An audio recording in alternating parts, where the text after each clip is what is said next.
ನಮಸ್ತೆ. ಜೈ ಭೈರವಿ ದೇವಿ ಗುರುಭ್ಯೋ ನಮಃ ಶ್ರೀ. ನಮಸ್ತೆ ಎಲ್ಲರಿಗೂ. ಇವತ್ತು ಪಿಕ ಕಾರ್ಡ್ ರೀಡಿಂಗ್ ಮಾಡ್ತಿದ್ದೇವೆ. ನಿಮ್ಮ ಹೆಸರಿನ ಮೊದಲನೇ ಅಕ್ಷರ ಯಾರು ಸ್ಟಾರ್ಟ್ ಆಗತ್ತೆ ಅಲ್ಲಿಂದ ನೀವು ನಿಮ್ಮ ಒಂದು ಫೈಲನ್ನು ಚೂಸ್ ಮಾಡಿಕೊಳ್ಳ್ರಿ. ನಿಮ್ಮ ಹೆಸರು ಎ ಇಂದ ಎಮ್ ಒಳಗಿತ್ತಂದ್ರೆ ಸ್ಟಾರ್ಟಿಂಗ್ ಲೆಟರ್ ಇದನ್ನು ಚೂಸ್ ಮಾಡಿರಿ. ಇಲ್ಲ ಎನ್ನಿಂದ ಝೆಡ್ ಒಳಗೆ ನಮ್ಮ ಅಕ್ಷರಗಳು ಸ್ಟಾರ್ಟ್ ಆಗ್ತವೆ. ನಮ್ಮ ಹೆಸರಿನ ಮೊದಲನೇ ಅಕ್ಷರ ಇಂಗ್ಲೀಷ್ ಅಲ್ಫಾಬೆಟ್ಸ್ ಇದನ್ನು ಚೂಸ್ ಮಾಡಿರಿ. So welcome back to my channel awaken tarots with Nikhita, tarot reading Kannada. ಇದು ಜನರಲ್ ಕಲೆಕ್ಟಿವ್ ಮತ್ತು ಟೈಮ್ಲೆಸ್ ರೀಡಿಂಗ್. ನಿಮ್ಗೆ ಏನು ರೆಸನೇಟ್ ಆಗ್ತೈತಿ ಅದನ್ನಷ್ಟು ತೊಗೊಳ್ರಿ. ಎಲ್ಲನೂ ಫೋರ್ಸಿಬಲಿ ಇಂಪೋಸ್ ಮಾಡ್ಕೋಬೇಡ್ರಿ. ಓಪನ್ ಮೈಂಡಿಂದ ರೀಡಿಂಗ್ಸ್ ಅಂತ ನೋಡಿರಿ. ಓಕೆ, ಫಸ್ಟ್ ಟೈಮ್ ಯಾರು ನನ್ನ ವೀಡಿಯೋಸ್ ನೋಡ್ತಿದ್ದೀರಿ, welcome to my community and channel. Return viewers and subscribers, thank you for your love and support. ತುಂಬ ಹೃದಯದ ಧನ್ಯವಾದಗಳು.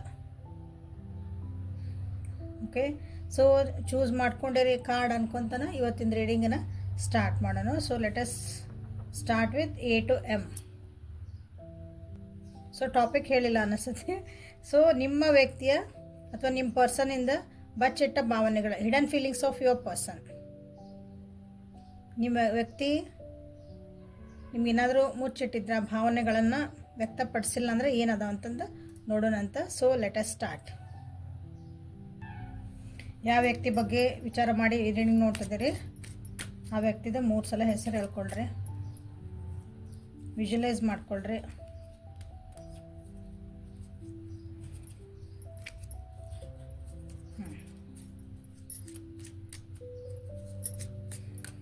ಎ ಟು ಎಮ್ ಇಂದ ಯಾರ first letter of their name start ಆಗ್ತಾ ಐತಿ ಅವರ ವ್ಯಕ್ತಿ ನನ್ನ ವ್ಯೂವರ್ಸಿಂದ ಏನಾದರೂ ಮುಚ್ಚಿಟ್ಟಿದ್ರೆ ಅವ್ರ ಭಾವನೆಗಳನ್ನ ಇದ್ರೆ please ತಿಳಿಸ್ಕೊಡ್ರಿ.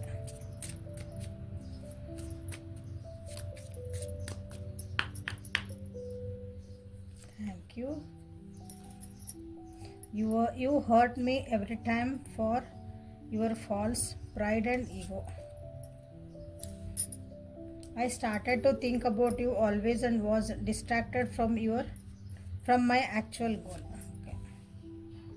Let us make this relationship most beautiful by love and understanding.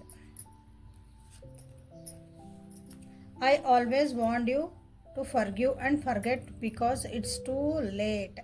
C A ಇಂದ ಎಮ್ ವರ್ಗು ಯಾರ್ಯಾರ್ದು ನಿಮ್ಮ ನನ್ನ ವ್ಯೂವರ್ಸದ್ದು ಲೆಟರ್ ಸ್ಟಾರ್ಟ್ ಆಗ್ತಾವಲ್ಲ, ಹೆಸರಿಂದ ಮೊದಲ ಅಕ್ಷರ, ನಿಮ್ಮ ವ್ಯಕ್ತಿ ನಿಮ್ಗೆ ಏನು ಹೇಳಿಲ್ಲ ಭಾವನೆಗಳ ಎಷ್ಟು ಕ್ಲಿಯರ್ ಅಂದರೆ clear message. So bottom of the deck, I now focused on some serious issue, need your support not fight. ನಿಮ್ಮ ಒಂದು ಒಣ ಪ್ರತಿಷ್ಠೆ ಅಹಂಕಾರಗಳ ಅವರನ್ನು ಹರ್ಟ್ ಮಾಡ್ತಾ ಐತಿ ಅಂತ ಅವ್ರು ಹೇಳ್ತಿದಾರೆ. ನಿಮಗೆ ಅದು ಗೊತ್ತಾಗಲ್ಲ. ನಾನು ಮಾಡ್ತಿರೋದು ಕರೆಕ್ಟ್ ಐತಿ, ನಾನು ಹೇಳ್ತಿರೋದು ಕರೆಕ್ಟ್ ಐತಿ, ನಿಮಗೆ ಅನಿಸ್ತೈತಿ ನಾನು ಹೇಳ್ತಿರೋದೇ ಕರೆಕ್ಟ್, ನಾನು ಮಾಡ್ತಿರೋದೇ ಕರೆಕ್ಟ್, ನಾನು ಈ ರಿಲೇಷನ್ಶಿಪ್ಪಿಗೆ ಒಳ್ಳೇದೇ ಮಾಡ್ತಿದ್ದಾನೆ ಅಂತ ನಿಮಗೆ ಅನ್ನಿಸ್ತತಿ. ಬಟ್ ಎದುರಿಗಿರೋ ವ್ಯಕ್ತಿಗೆ ನಿಜವಾಗ್ಲೂ ಅವ್ರು ಏನು ಫೀಲ್ ಮಾಡ್ತಾರೆ ಇಂಪಾರ್ಟೆಂಟ್ ಅಲ್ಲ. ಅವ್ರು ಹೇಳ್ತಿದ್ದಾರೆ ನೋಡ್ರಿ, ನೀವು ಅವ್ರನ್ನ ಭಾಳ ಹರ್ಟ್ ಮಾಡ್ತಿದ್ದೀರಂತ. ಸುಮ್ಮನೆ ಒಣ ಪ್ರತಿಷ್ಠೆ ಮತ್ತು ನಿಮಗೋ ಅಹಂಕಾರದಿಂದ. ಯಾಕಂದ್ರೆ ಅವರು ನಿಮ್ಮನ್ನು ಭಾಳ ಇಷ್ಟಪಡ್ತಾರೆ. ನಿಮ್ಮ ಬಗ್ಗೆ ಹಗಲು ರಾತ್ರಿ ವಿಚಾರ ಮಾಡ್ತಾರೆ. ಅವ್ರು ನಿಜವಾಗ್ಲೂ ಅವ್ರದ್ದು ಏನೋ ಒಂದು ಕೆಲಸ ಒಳಗಿದ್ದಾಗ ಸಹ ಅವ್ರು ನೀವು ನಿಮ್ಮ ನೆನಪು ಬಂದು ಅವ್ರದ್ದು ತಮ್ಮ ಒರಿಜಿನಲ್ ಕೆಲಸ ಅಂದರೆ ಏನು ಮಾಡ್ತಿರ್ತಾರಲ್ಲ ಅದರಿಂದ ಡಿಸ್ಟ್ರಾಕ್ಟ್ ಆಗ್ತದಾರ ಅವ್ರು. ನೀವು ಅವ್ರನ್ನ ಡಿಸ್ಟರ್ಬ್ ಮಾಡ್ತಿದ್ದೀರಿ. ಬಟ್ ನಿಮ್ಮ ಒಂದು ಫಾಲ್ಸ್ ಪ್ರೈಡ್ ಆ್ಯಂಡ್ ಈಗೋಯಿಂದ ರಿಲೇಷನ್ಶಿಪ್ ಹಾಳಾಗ್ತೈತಿ ಅಂತ ಅವರು ಹೇಳೋಕ್ಕೆ ಇಷ್ಟಪಡ್ತಿದ್ದಾನೆ. ಈ ರಿಲೇಷನ್ಶಿಪ್ನ ಒಂದು ಬ್ಯೂಟಿಫುಲ್ ಆಗಿ ಮಾಡ್ಬೇಕು. ಹೆಂಗೆ ಮಾಡ್ಬೇಕು? ಒಂದು ಪ್ರೀತಿ ಮತ್ತು ಅಂಡರ್ಸ್ಟ್ಯಾಂಡಿಂಗಿಂದ.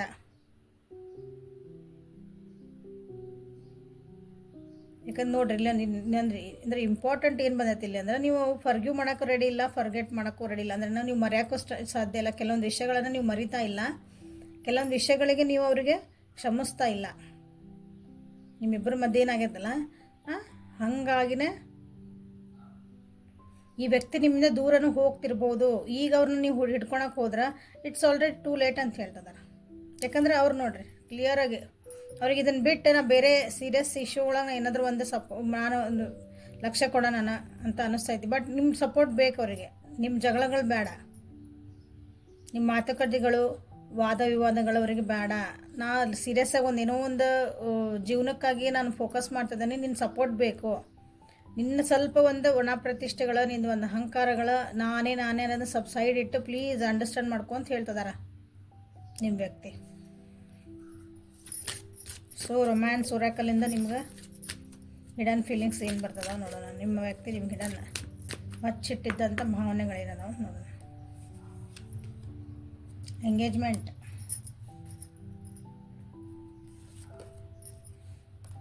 ಫ್ಲರ್ಟ್,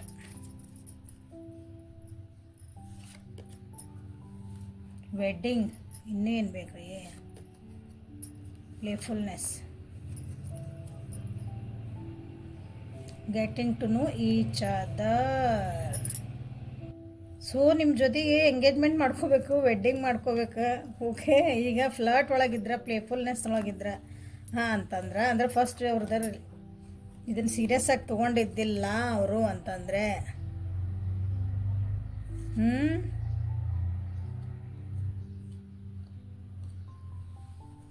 ಈಗ ಅವರು ನಿಮ್ಮ ಜೊತೆಗೆ ಎಂಗೇಜ್ಮೆಂಟ್ ಆ್ಯಂಡ್ ವೆಡ್ಡಿಂಗ್ ಅಂದ್ರೆ ನಿಮ್ಮ ಜೊತೆಗೆ ಒಂದು ಲಾಂಗ್ ಟರ್ಮ್ ರಿಲೇಷನ್ಶಿಪ್ ಇಟ್ಕೋಬೇಕು. ವೆಡ್ಡಿಂಗ್ ಅಂದ್ರೆ ನೋಡ್ರಿ, ಯಾರ್ಯಾರು ಮದುವೆ ಆಗಬೇಕು, ಒಂದು ಜೀವನ ಮಾಡಬೇಕು ಅಂತಂದು ಯಾರು ರಿಲೇಷನ್ಶಿಪ್ ಒಳಗದಿರಿ ಅವರಿಗಾಗಿ ವೆಡ್ಡಿಂಗ್ ಇದೆ, ಎಲ್ಲರಿಗೂ ಅಲ್ಲ. ಸೊ ಇಲ್ಲರಿ, ನಮ್ದು ಆಲ್ರೆಡಿ ನಾವು ಬೇರೆ ಅಫೇರ್ ಒಳಗೆ ಅದೇವಿ. ಸೊ ಅದು ಲಾಂಗ್ ಲಾಸ್ಟ್ ಆಗಲಿ ಅನ್ನೋರಿಗೆ ಎಂಗೇಜ್ಮೆಂಟ್ ಅಂದರೆ ನೀವು ಒಂದು ಬಂಧನ ಒಳಗೆ ಬಂಧಿಸಿರಿ ಅಂತ, ಬಾಂಧವ್ಯ ಇರಲಿ ಅಂತ ಅರ್ಥ. Okay, getting to know each other. ನೀವು ಇನ್ನೂ ಅರ್ಥ ಮಾಡ್ಕೋಬೇಕು ಇದನ್ನು. ಇನ್ನರ್ ಮೋಸ್ಟ್ ಸೆಲ್ಫಿಗೆ ಹೋಗಿ ನೀವು ಅಂದರೆ ಒಂದು ಇನ್ನರ್ ಕೋರಿಗೆ ಇದು ರಿಲೇಷನ್ಶಿಪ್ಪಿಂದ ಆಳ ಏನು, ಇದ್ರ ಸತ್ಯಾಸತ್ಯತೆಗಳೇನು, ಸುಮ್ಮನೆ ಏನೋ ಜಗಳ ಮಾಡೋದು, ಸುಮ್ಮನೆ ಸಣ್ಣ ಸಣ್ಣ ವಿಷಯಗಳ ಬಗ್ಗೆ ವಾದ ಮಾಡೋದು ಬದಲಿ ಈ ರಿಲೇಷನ್ಶಿಪ್ ನನಗೆ ಬೇಕು ಅಂದ್ರೆ ಅರ್ಥ ಮಾಡ್ಕೊಳ್ರಿ. ನೀವು ಅರ್ಥ ಮಾಡ್ಕೋಬೇಕು. ಬೇಕಂದ್ರೆ ಅವ್ರು ನಿಮಗೆ ಕೇಳ್ಕೊತಿದ್ದಾರೆ, ಅರ್ಥ ಮಾಡ್ಕೊ ಪ್ಲೀಸ್, ನಿನ್ನ ಸಪೋರ್ಟ್ ನನಗೆ ಬೇಕು ನನ್ನ ಜೀವನಕ್ಕೆ ಅಂತ ಕೇಳ್ತಿದ್ದಾರೆ. ಸೊ ನೋಡ್ರಿ, ಯಾರ್ಯಾರಿಗೆ A to M ಒಳಗೆ ಯಾರದಿರಿ ಅಂದರೆ ABCDEFGHIJKLM ಅವರು ನಿಮ್ಮದು ಒಂದು ನನ್ನ ಮದುವೆ ಆಗ್ಬೇಕ್ರಿ ಇಂಥರ ಜೊತೆಗೆ ಅಂದ್ರೆ ವೆಡ್ಡಿಂಗ್ ಅಂತಂದು ನೀವು ಕಮೆಂಟ್ ಒಳಗೆ ಮೆನ್ಷನ್ ಮಾಡಿರಿ. ಇಲ್ಲರಿ ನನಗೆ ಈ ಬಾಂಧವ್ಯ ಒಂದು ಗಟ್ಟಿಯಾಗಿರ್ಬೇಕು, ಒಂದು ಒಳ್ಳೆ ಬಾಂಧವ್ಯ ಹಿಂಗೆ ಇರಬೇಕೈತೆ, ಲಾಂಗ್ ಲಾಸ್ಟಿಂಗ್ ಇರಬೇಕಾದ್ರೆ ಎಂಗೇಜ್ಮೆಂಟ್ ಅಂತಂದು ಕಮೆಂಟ್ ಮಾಡಿರಿ. ಬಟ್ ನಿಮ್ಮನ್ನು ನೀವು ಸ್ವಲ್ಪ ತಿದ್ಕೊಳ್ರಿ. ಓಕೆ, ಸೊ ಇದು ನಿಮ್ಮ ವ್ಯಕ್ತಿಯ ಬಚ್ಚಿಟ್ಟ ಭಾವನೆಗಳು. ಲೈಕ್ ಮಾಡಿರಿ, ಶೇರ್ ಮಾಡಿರಿ, ಸಬ್ಸ್ಕ್ರೈಬ್ ಮಾಡಿರಿ. ಪರ್ಸ್ನಲ್ ರೀಡಿಂಗಿಗೆ ವಾಟ್ಸಪ್ಪಿಗೆ ಮೆಸೇಜ್ ಮಾಡಿರಿ. ಯಾರ್ಯಾರು ಎಲ್ಲಿವರೆಗೂ ನೋಡ್ತಿದ್ರಿ ಸಬ್ಸ್ಕ್ರೈಬ್ ಮಾಡ್ಕೊಂಡಿಲ್ಲ ಪ್ಲೀಸ್ ಸಬ್ಸ್ಕ್ರೈಬ್ ಮಾಡ್ಕೊಳ್ರಿ. Okay, thank you. ಸೊ ಯಾರ್ಯಾರ ಹೆಸರು ಅಂದರೆ ನನ್ನ ವ್ಯೂವರ್ಸ್ ಹೆಸರು ಎನ್ನಿಂದ Z ಒಳಗೆ ಸ್ಟಾರ್ಟ್ ಆಗ್ತೈತಿ. NOPQRSTUVWXYZ ನಿಮ್ಮ ಹೆಸರಿನ ಮೊದಲ ಅಕ್ಷರ ಇಷ್ಟು ಲೆಟರ್ಸ್ ಒಳಗಿತ್ತಂದ್ರೆ ನಿಮ್ಮ ವ್ಯಕ್ತಿ ನಿಮ್ಮಿಂದ ಏನು ಬಚ್ಚಿಟ್ಟಿದ್ದಾರೆ, ಭಾವನೆಗಳನ್ನು ಬಚ್ಚಿಟ್ಟಿದ್ದಾರೆ. Okay, hidden feelings of your person. ಯಾವ ಪರ್ಸನ್ ಬಗ್ಗೆ ವಿಚಾರ ಮಾಡ್ತಿದ್ದೀರಿ 3 ಸಲ ಹೆಸರು ಹೇಳ್ಕೊಳ್ರಿ, ವಿಜುವಲೈಸೇಷನ್ ಮಾಡ್ಕೊಳ್ರಿ. ಸೊ ನನ್ನ ವ್ಯೂವರ್ಸ್ ಯಾರ ಬಗ್ಗೆ ಯೋಚನೆ ಮಾಡಿ ಅವ್ರದ್ದು ಹಿಡನ್ ಫೀಲಿಂಗ್ಸ್ ನೋಡ್ತಿದ್ದಾರೆ, ಅವ್ರ ಹಿಡನ್ ಫೀಲಿಂಗ್ಸ್ ಏನು ನನ್ನ ವ್ಯೂವರ್ಸ್ಗಾಗಿ. I like my freedom more than you. Wow. I know you are best for me but my family issues are taking me away. I am over possessive for you, anger is just outcome. Our relationship was best in the world, hope it remained so. Life should be full of entertainment, ನಾವು this relationship is getting bored. ಇಲ್ಲಿ ಕ್ಲಿಯರಾಗಿ ಅವ್ರು ನಿಮ್ಮ relationship ಒಳಗೆ ಹೇಳ್ತಿದ್ದಾರೆ, ಅವರು ಯಾರ ಬಗ್ಗೆ ನೋಡ್ತಿದ್ದೀರಿ ಅವರಿಗೆ ಇದು ಬೋರ್ ಆಗೈತಿ. ಸೊ ಅವ್ರೀಗ ನಿಮಗೆ ನೆವಗಳನ್ನು ಹೇಳ್ತಿದ್ದಾರೆ, ಎಕ್ಸ್ಕ್ಯೂಸಸ್ ಹೇಳ್ತಿದ್ದಾರೆ. ನಿಮ್ಮ ಮುಂದೆ ಹೇಳಿಲ್ಲ, ಅದು ಅವ್ರು ಬಚ್ಚಿಟ್ಟಿದ್ದಿದೆ ಹಿಡನ್ ಫೀಲಿಂಗ್ಸ್ ಅವು. ನೀವು ಅನ್ಕೋಬೋದು ಯಾಕೆ ಇಷ್ಟು ಚೆನ್ನಾಗಿತ್ತಲ್ಲ ನಮ್ಮ ರಿಲೇಷನ್ಶಿಪ್, ಯಾಕೋ ಈಗ ನಾನು ಅವಾಯ್ಡ್ ಮಾಡ್ತಿದ್ದಾರೆ, ಯಾಕೋ ಮಾತಾಡಕತ್ತಿಲ್ಲ, ನನಗೆ ಅಷ್ಟೊಂದು ಪ್ರಯಾರಿಟಿ ಕೊಡಕತ್ತಿಲ್ಲ ಅಂದರೆ here is the answer. Surprise ಆಯ್ತು ಅನ್ಕೊತಾನೆ. ಅವ್ರ ಫ್ರೀಡಮ್ಮೇ ಅವರಿಗೆ ಮುಖ್ಯ, ನಿಮ್ಕಿನ್ನ ಅವ್ರಿಗೆ ಅವ್ರು ಸ್ವತಂತ್ರವಾಗಿ ಜೀವನ ಮಾಡೋದು, ಅವ್ರಿಗೆ ಹೆಂಗೆ ಬೇಕು ಹಂಗೆ ಜೀವನ ಮಾಡೋದು. ನೀವು ಅವ್ರಿಗೆ ರಿಸ್ಟ್ರಿಕ್ಷನ್ಸ್ ಹಾಕಂಗಿಲ್ಲ. ಈ ವ್ಯಕ್ತಿ ನಿಮ್ಮ ಜೀವನಕ್ಕೆ ಬೇಕಂದ್ರೆ ನೀವೇನು ರಿಸ್ಟ್ರಿಕ್ಷನ್, ಅವ್ರು ಯಾವಾಗ ಬಂದಾಗ ಬಂದ ಪುಟ್ಟ ಹೋದ ಪುಟ್ಟ ಅನ್ನಂಗಿದ್ರೆ ನೀವು ಓಕೆ ಡನ್. ಅಂದ್ರೆ ನೀವು ಬಂದಾಗ ಬಾ ಅನ್ಬೇಕು, ಚೆಂದಾಗಿರ್ಬೇಕು. ಅವ್ರಿಗೆ ಮಾತಾಡಿಲ್ಲ, ನಿಮ್ಗೇನು ಮಾತಾಡ್ಸಿಲ್ಲ ಅಂದ್ರೆ ಭಾಳ ದಿನ ಗಂಟಲೆ ಮಾತಾಡ್ಸಿಲ್ಲ, ಮೆಸೇಜ್ ಕಾಲ್ ಮಾಡಿಲ್ಲ, ಮೆಸೇಜಿಗೆ ರಿಪ್ಲೈ ಮಾಡಿಲ್ಲ ಅಂತಂದ್ರೆ ನೀವೇನೋ ಅದಕ್ಕೆ ಕೇಳಬಾರ್ದು. ಅಂದರೆ he or she is very okay with you. Possessive ಭಾಳ ಅದಾರ. ಅವ್ರಿಗೆ ನಿಮಗೆ ಅವ್ರಿಗೆ ಟೈಮ್ ಕೊಡೋಕ್ಕಾಗಲ್ಲ, ಬಟ್ ನೀವು ಅವ್ರಿಗೆ ಟೈಮ್ ಕೊಟ್ಟಿಲ್ಲ, ನೀವು ಬೇರೆ ಯಾರ್ದಾರ ಜೊತೆಗೆ ಮಾತಾಡಿದ್ರಂದ್ರೆ ಅವರಿಗೆ ಸಹಿಸೋಕ್ಕಾಗಲ್ಲ ಇಲ್ಲ. That is possessive. ಹಾಗಾಗಿ ಭಾಳ ಸಿಟ್ ಮಾಡ್ತಿರ್ಬೇಕು ಈ ವ್ಯಕ್ತಿ. ಆ ವ್ಯಕ್ತಿಗೆ ನೀವು ಯಾರ ಬಗ್ಗೆ ನೋಡ್ತಿದ್ದೀರಿ, ಆ ವ್ಯಕ್ತಿಗೆ ನೀವು ಬೆಸ್ಟ್ ಅದಿರಿ. ಅಂದರೆ you are putting your 100% in this relationship. ನೀವಿದ್ರೆ ಅವರಿಗೆ ಬೂಸ್ಟಿಂಗ್ ಎನರ್ಜಿ, ಬಟ್ ನಿಮಗೆ ನೀವು ಇದನ್ನು ಕ್ವಶನ್ ಕೇಳ್ಕೊಳ್ರಿ. ಓಕೆ, ಆ ವ್ಯಕ್ತಿಗೆ ನಿಮ್ಮ ಜೊತೆಗೆ 100% ಅವರಿಗೆ ಕೊಡೋಕ್ಕಾಗಲ್ಲ. ನೀವು ಬೇಕು, ಇದ್ರ ಅರ್ಥ ಸಿಂಪಲ್ ಆಗಿ ಅಂದರೆ ನೀವು ಬೇಕು ಜೀವನಕ್ಕೆ. ಬಟ್ ನೀವು ಅಂದ್ಕೊಂಡಂಗೆ ಅವ್ರು ನನ್ನ ಜೊತೆಗೆ ಇರಬೇಕು ಅಂದ್ ಒಂದು ಬಾಂಡಿಂಗ್ ಇರ್ತದೆ ನೋಡ್ರಿ, ಅದೊಂದು ಆ ರೀತಿ ಅವ್ರು ಕೊಡೋಕ್ಕಾಗಲ್ಲ. ಯಾಕಂದ್ರೆ ನಮ್ಮ ಫ್ಯಾಮಿಲಿ ಇಶ್ಯೂಸ್ ಭಾಳ ಅದಾವು, ಹಾಗಾಗಿ ನಾನು ನಿನ್ನ ಜೊತೆಗೆ ಇರೋಕ್ಕಾಗಲ್ಲ ಅಂತ ಹೇಳ್ತಿದ್ದಾರೆ. ಈ ರಿಲೇಷನ್ಶಿಪ್ಪು ನೀವು ಚೆನ್ನಾಗಿದ್ದಾಗ, ಒಂದು ಲೆವೆಲ್ ಮಟ್ಟ ಚೆನ್ನಾಗಿದ್ದರೆ ಭಾಳ ಬೆಸ್ಟ್ ಇನ್ ದ ವರ್ಲ್ಡ್ ಇತ್ತಿದ್ದು. ಅಂದರೆ ನಿಮಗೆ ನೀವು ಇಷ್ಟು ಒಬ್ರಿಗೊಬ್ರು ಖುಷಿಯಾಗಿದ್ರಿ, ಒಂದು ಕಂಫರ್ಟಬಿಲಿಟಿ ಅಂತೀವಲ್ಲ, ಅದು ಭಾಳ ಚೆನ್ನಾಗಿತ್ತು ನಿಮ್ಮಿಬ್ಬರ ನಡುವೆ. ಹಂಗೈದಿರು ಒಳ್ಳೇದಿತ್ತು ಅಂತಾರೆ. ಯಾಕಂದ್ರೆ ನೀವು ಮೋಸ್ಟ್ಲಿ ಡಿಮಾಂಡ್ ಮಾಡಕತ್ತೀರ ಅನ್ನಿಸಿ, ವಾಟ್ ನೆಕ್ಸ್ಟ್ ಅಂತಂದು. ಅಥವಾ ಅವ್ರಿಗೆ ಕಾಲ್ ಮಾಡಿಲ್ಲ ಅಂದರೆ ಯಾವಾಗ ಕಾಲ್ ಮಾಡ್ತಿದ್ದಿ, ನೀನೇ ಪದೇ ಕಾಲ್ ಮಾಡಿ ನನ್ನ ಕೇಳ್ತಿದ್ದೆ, ಈಗ ಯಾಕೆ ನೀ ಕೇಳಲ್ಲ, ನೀವು ಈ ಕ್ವಶನ್ ಕೇಳಕತ್ಬಿಟ್ಟಿರಿ ನೀವೀಗ. ಅವಾಗ ಅವ್ರು ಹೆಂಗಿದ್ರೆ ನೀವು ಸುಮ್ಮನೆ ಎಲ್ಲದಕ್ಕೂ ಅಡ್ಜಸ್ಟ್ ಆಗಿ okay oh that person is very good for me ಅನ್ಕೊಂಡ್ಬಿಟ್ಟಿದ್ರಿ. ಬಟ್ ಈಗಿಲ್ಲ, ನೀವು ಇವ್ರು ಕ್ವಶನ್ ಮಾಡಕತ್ರಿ. ಸೊ ಈಗ ಅದೇನಾತಂದ್ರೆ ಅಲ್ಲೊಂದು ನೆವಗಳು ಬರೋಕ್ಕೆ ಸ್ಟಾರ್ಟ್ ಆಗ್ಯಾವ ನೋಡ್ರಿ ಈ ರಿಲೇಷನ್ಶಿಪ್ನಾಗ. ಬಟ್ ನಿಮ್ಗೆ ಅದನ್ನು ಬೇರೆ ರೀತಿ ತೋರಿಸ್ತಿರ್ಬೋದು, ಬಾಯ್ಬಿಟ್ಟು ಹೇಳಲಿಕ್ಕಿಲ್ಲ, ಇಲ್ಲಿ ಗೊತ್ತಾಗ್ತತಿ ಈ ರಿಲೇಷನ್ಶಿಪ್ ಬೋರ್ ಆಗ್ತಾಯಿದೆ ಅಂತ ಹೇಳ್ತಿದ್ದಾರೆ ಅವರು. ಯಾಕಂದರೆ ಎಕ್ಸೈಟ್ಮೆಂಟ್ ಕೊಡುವಂಥದ್ದು ಜೀವನದಾಗ ಬೇರೆ ಬೇರೆ ವಸ್ತುಗಳದಾವು, ಬೇರೆ ಬೇರೆ ಪರ್ಸನ್ಸ್ ಅದಾರ, ಬೇರೆ ಬೇರೆ ಪರಿಸ್ಥಿತಿಗಳದಾವು. ಬಟ್ ಇದೇ ರೀತಿ ನೀವಿದ್ದೆ ಅಂದ್ರೆ ಬೋರ್ ಆಗಿರಿ ಅವರಿಗೆ ಆಲ್ರೆಡಿ. ಓಕೆ, ರೊಮ್ಯಾನ್ಸ್ ಓಯಾಕಲ್ಲಿಂದ ನಿಮ್ಗೆ ಏನು ಬರ್ತದೆ ನೋಡೋಣ. So hidden feelings of my viewers person.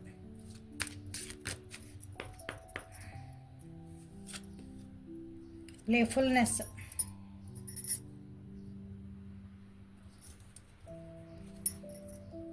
ಈ ರಿಲೇಷನ್ಶಿಪ್ ಒಳಗೆ ಯಾಕಂದ್ರೆ ಇಲ್ಲಿ ಬೋರ್ಡಮ್ ಬಂದಿರೋದ್ರಿಂದ ಅವಾಗಿದ್ದು ಒಂದು ಏನಂತೀರಿ, ಒಂದು ಎಕ್ಸೈಟ್ಮೆಂಟ್ ಇರ್ಬೋದು. ಇಬ್ಬರು ಒಂದು ಸಣ್ಣ ವಿಷಯಗಳನ್ನು ನೀವು ಒಂದು ಟ್ರೀಟ್ ಮಾಡ್ಕೊತಿದ್ದಿದ್ದ, ಖುಷಿ ಪಡ್ತಿದ್ದಿದ್ದ, ಅದೆಲ್ಲ ಈಗ ಮಿಸ್ ಆಗತ್ತಿದೆ. ಸೊ ಅದನ್ನು ವಾಪಸ್ ತೊಗೊಂಬರ್ರಿ ಅಂತ ಹೇಳ್ತಿದ್ದಾರೆ ಅಷ್ಟೇ. ಯಾಕಂದ್ರೆ ರಿಟ್ರೀಟ್ ಬಂತಿಲ್ಲ.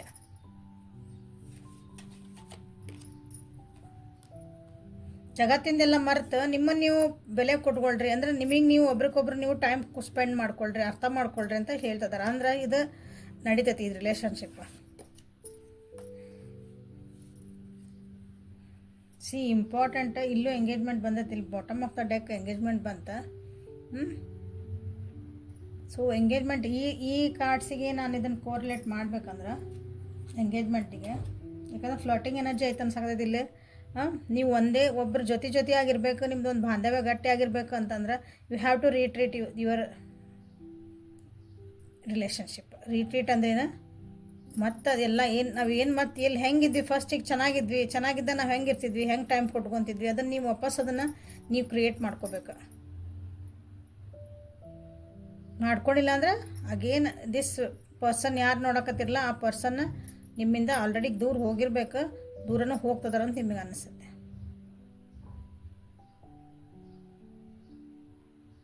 ಯಾಕಂದ್ರೆ ಅವಾಗಿನಷ್ಟು ಅಟ್ರಾಕ್ಷನ್ ಅಗೇನ್ ಬಂತಿಲ್ಲ ನೋಡ್ರಿ. ಅವಾಗಿನಂತ ಒಂದು ಕೆಮಿಸ್ಟ್ರಿ ಇಲ್ಲ, ಅಟ್ರಾಕ್ಷನ್ ಇಲ್ಲ ಈ ರಿಲೇಷನ್ಶಿಪ್ ಒಳಗೆ. ಇದನ್ನ ಇಟ್ಕೋಬೇಕಂದ್ರೆ ಆ ವ್ಯಕ್ತಿಗೆ ಅನ್ನಿಸ್ತಾ ಆಯ್ತದ, ನಿಮ್ಮ ಮುಂದೆ ಹೇಳಲಿಕ್ಕಿಲ್ಲ ಅವ್ರು, ಅವಾಯ್ಡ್ ಮಾಡ್ತಿರ್ಬೇಕು ನಿಮ್ಮಲ್ಲಿ ಭಾಳ ಜನಕ್ಕೆ ಎನ್ನಿಂದ ಝಡ್ವರೆಗೂ ಯಾರ್ಯಾರು ನಿಮ್ಮ ಹೆಸರು ಸ್ಟಾರ್ಟ್ ಆಗ್ತಾವಲ್ಲೇ. ಅಂದ್ರೆ ನೀವು ನನ್ನ ವ್ಯೂವರ್ಸ್ ಏನದಿರಿ, ಒಂದು ಸಿಂಪಲ್ ಲೈಫ್ ಇರ್ಬೋದು ನಿಮ್ದು, ಅಥವಾ ಈ ರಿಲೇಷನ್ಶಿಪ್ ಭಾಳ ಸೀರಿಯಸ್ಸಾಗಿ ತೊಗೊಂಡಿರ್ಬೇಕು. ನೀವು ಕನಸುಗಳನ್ನು ಕಟ್ಕೊಂಡಿರ್ಬೇಕು. ಫಸ್ಟಿಗೆ ಆ ವ್ಯಕ್ತಿಗೆ ಹೇಳಿದ್ದೆಲ್ಲ ನಿಮಗೆ ಓಕೆ ಓಕೆ ಓಕೆ ಅಂದಿರಿ, ಬಟ್ ಈಗ ಅದಕ್ಕೆಲ್ಲ ಕ್ವಶನ್ ಮಾಡಕತ್ರಿ. ಸೊ ಹಾಗಾಗಿ ಅವರಿಗೆ ಆಗಂಗಿಲ್ಲ ಇದು ರಿಲೇಷನ್ಶಿಪ್. ಮನುಷ್ಯ ಅಂದರೆ ನೀವು ಮನುಷ್ಯ ಇನ್ ದ ಸೆನ್ಸ್ ಇನ್ನೂ ಆ ವ್ಯಕ್ತಿ ಯಾರದಾರಲ್ಲ, ನೀವು ಭಕ್ತಿ ಮೋಸ್ಟ್ಲಿ ಆ ಫ್ಲರ್ಟಿಂಗ್ ಎನರ್ಜಿ ಒಳಗೆ ಇರ್ಬೇಕು. ಅವ್ರು ನಿಮ್ಮ ಜೊತೆ ಟೈಮ್ ಪಾಸ್ ಮಾಡೋಕ್ಕಂತೂ ಬಂದಿರ್ಬೋದಿಲ್ಲ. ಬಟ್ ನೀವು ಅದಕ್ಕೀಗ ಒಂದು ನನಗೆ ಸ್ಟೆಬಿಲಿಟಿ ಕೊಡು ಅಂತ ಕೇಳಿದ್ರಂದ್ರೆ ಆಗಂಗಿಲ್ಲ ಅವರಿಗೆ. ನಿಮ್ಮ ಜೀವನದೊಳಗೆ ಆಲ್ರೆಡಿ ಈಗ ಈ ರಿಲೇಷನ್ಶಿಪ್ ಏನು ನೋಡ್ತಿದ್ರಿ, ಎನ್ನಿಂದ ಝಡ್ ಒಳಗೆ ಯಾರು ಇದ್ದೀರಿ, ರೆಡ್ ಫ್ಲಾಗ್ಸ್ ಅಂದ್ರೆ ಕೆಲವೊಂದು ನಿಮ್ಗೆ ಬ್ಯಾಡಾಗಿದ್ದು ನೆಗೆಟಿವ್ ಎನರ್ಜಿಯಲ್ಲಿ ಕಂಡಿರ್ತೈತಿ ಈ ರಿಲೇಷನ್ಶಿಪ್ ಒಳಗೆ. ಈ ವ್ಯಕ್ತಿ ನನಗೆ ಸರಿ ಅನ್ಸಕತ್ತಿಲ್ಲೇನೋ, ಈ ರಿಲೇಷನ್ಶಿಪ್ ಯಾಕೋ ನನಗೆ ಸರಿ ಹೋಗಕತ್ತಿಲ್ಲ ನಿಮ್ಗೆ ಆಲ್ರೆಡಿ ಅನ್ಸೈತಿ. ಬಟ್ ನೀವು ಅದಕ್ಕೆ ಅಟೆನ್ಷನ್ ಕೊಡಲ್ಲ. ಯಾಕಂದ್ರೆ ಅದನ್ನು ಒಂಥರ ಇಗ್ನೋರ್ ಮಾಡ್ತೀರಿ, ನಜರ್ ಅಂದಾಜ್ ಅಂತೀವಲ್ಲ ನಾವು, ಅದನ್ನು ಸ್ವಲ್ಪ ಸೈಡಿಗೆ ಇಟ್ಬಿಡ್ತೀರಿ. ಯಾಕೆ ಆ ವ್ಯಕ್ತಿ ನನಗೆ ಭಾಳ ಸಪೋರ್ಟ್ ಮಾಡ್ಯಾರ, ಆ ವ್ಯಕ್ತಿ ನಾನು ಭಾಳ ಇಷ್ಟಪಡ್ತೇನೆ, ಅವನ್ನ ಮುಂದೆ ತಂದು ನಿಂದಿರ್ಸ್ತೀರಿ. ಒಪ್ಕೊಳಕ್ಕೆ ಮನಸ್ಸು ಒಪ್ಪಂಗಿಲ್ಲ. ಕೆಲವೊಂದು ನಿಮ್ಗೆ ಬ್ಯಾಡಾಗಿದ್ದ ವಿಷಯಗಳು, ನಿಮ್ಮ ರಿಲೇಷನ್ಶಿಪ್ಪಿಗೆ ಕೆಡುವಂಥ ವಿಷಯಗಳು, ಅಥವಾ ನಿಮಗೆ ಹರ್ಟ್ ಆಗುವಂಥವು ನಿಮಗೆ ಅನಿಸ್ತೈತಿ. 100% ನಿಮಗೆ ಅನ್ಸೈತಿ. ಇಲ್ಲಿ ಭಾಳ ಜನರಿಗೆ ಎನ್ನಿಂದ ಝಡ್ ಒಳಗೆ this person is not good for me ಅಂತ ಅನ್ಸೈತಿ. ಬಟ್ ಆದರೂ ನೀವು ಅದನ್ನು ಲಕ್ಷ್ಯ ಕೊಟ್ಕೊಂಡಿಲ್ಲ ಅದಕ್ಕೆ. ಸೊ ಕೊಟ್ಕೊಳ್ರಿ ಇಲ್ಲೇ. B cautious about red flags. Okay, so this is the reading for today. ಇಲ್ಲಿವರೆಗೂ ಯಾರ್ಯಾರು ವಿಡಿಯೋ ನೋಡ್ತಿದ್ದೀರಿ ಪ್ಲೀಸ್ ಸಬ್ಸ್ಕ್ರೈಬ್ ಮಾಡ್ಕೊಳ್ಳಿಲ್ಲ, ಸಬ್ಸ್ಕ್ರೈಬ್ ಮಾಡ್ಕೊಳ್ರಿ, ಕಮೆಂಟ್ಸ್ ಮಾಡಿರಿ. ನಿಮ್ಗೆ ರೀಡಿಂಗ್ ಒಳಗೆ ಏನೇನು ರೆಸನೇಟ್ ಇದೆ ಇದ್ರೊಳಗೆ ಅನ್ನೋದನ್ನು ಕಮೆಂಟ್ ಒಳಗೆ ತಿಳಿಸ್ರಿ. ಓಕೆ, ಸೊ ಲೈಕ್ ಮಾಡಿರಿ, ಶೇರ್ ಮಾಡಿರಿ, ಸಬ್ಸ್ಕ್ರೈಬ್ ಮಾಡಿರಿ. ಪರ್ಸ್ನಲ್ ರೀಡಿಂಗಿಗೆ ವಾಟ್ಸಪ್ಪಿಗೆ ಮೆಸೇಜ್ ಮಾಡಿರಿ. Thank you. Have a great day.